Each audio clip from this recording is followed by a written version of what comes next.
আমি আর ওনাদের কথা শুনলাম না।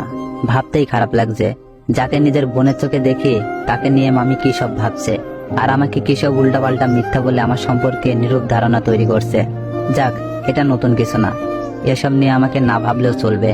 এখন অনেক পড়া বাকি আছে, বই নিয়ে পড়তে বসলাম।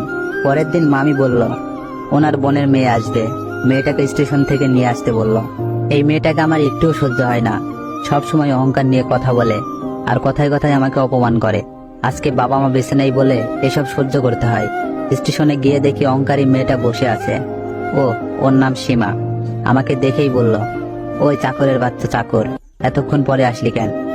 আমি বললাম, দেখুন, আমাকে যা ইচ্ছা বলেন, কিন্তু আমার বাবা মাকে নিয়ে একটাও বাজে কথা বলবেন না। সীমা আমার গালে একটা থাপ্পড় বসিয়ে বলল, তোর এত বড় সাহস, চাকর হয়ে মুখে মুখে তর্ক করিস? দেখ আজকে বাসায় গিয়ে তোর কি হাল করি। আমার চোখ দিয়ে পানি পড়ছে।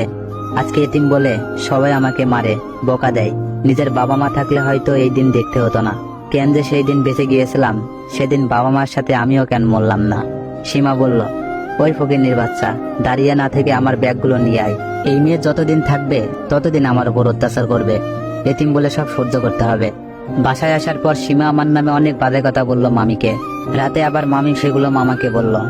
সকালে ছাদে দাঁড়িয়ে আছি, এমন সময় দেখি রিয়া আসলো। রিয়া বলল, ভাইয়া কি করিস? আমি বললাম, দেখছিস দাঁড়িয়ে আছি তো। রিয়া বলল, মনে হচ্ছে তোর মন খারাপ, কি হয়েছে তোর? আমি বললাম, কিছু হয়নি। জানি রিয়া আমাকে বড় ভাই মানে, কিন্তু ওর মা আমাকে দেখতেই পারে না। সাথে আর একটা যোগ হয়েছে, এই আপদ কবে যে যাবে আল্লাহ জানে। ভার্সিটি যাওয়ার জন্য রেডি হয়ে রুমের বাইরে বের হতে লাগছি, অমন সময় সীমার সাথে ধাক্কা লেগে গেল। অমনি সীমা ঠাস করে থাপ্পড় মেরে দিল।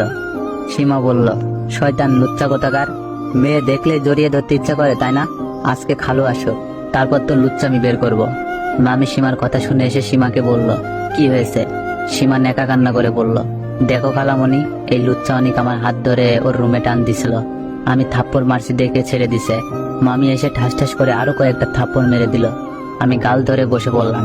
মামি বলল, এতদিন দুধ খাইয়ে কাল সাপ পুষেছি, আজকে তোর মামা আসলে তারপর তোর বিচার হবে, ততক্ষণ তোর রুমের বাইরে যাওয়া বন্ধ। বলে মামি দরজা বাইরে থেকে আটকে দিল। আমি ফ্লোরে বসে কান্না করতে লাগলাম। আমার সাথে কেন এমন হয়? দুনিয়াটা বড়ই নিষ্ঠুর, যার আছে সবকিছু আছে আর যার নেই তার কিছুই নেই। কান্না করতে করতে ফ্লোরে ঘুমিয়ে পড়ি। দুপুরের দিকে ঘুম ভেঙে যায়, ক্ষুধায় পেটটা জ্বলে যাচ্ছে। বাইরে থেকে আটকে দিছে, খুলতেও পারছি না। মামিকে ডেকে বললাম, সকালেও কিছু খাইনি, অনেক ক্ষুধা লাগছে, কিছু খেতে দিন। মামি বলল, তোর মতো ফকিন্নির বাচ্চা 2-1 দিন না খেয়ে থাকলে মরবে না। এই বলে মামি চলে গেল। এখন আম্মুর কথা অনেক মনে পড়ছে। ছোটবেলায় নিজ হাতে আমাকে খাইয়ে দিত। আজ আম্মু থাকলে আমার সাথে এমন কি হতো? টেবিলে পানির বোতলে পানি আছে, ঢক ঢক করে ওগুলো খেয়ে নিলাম।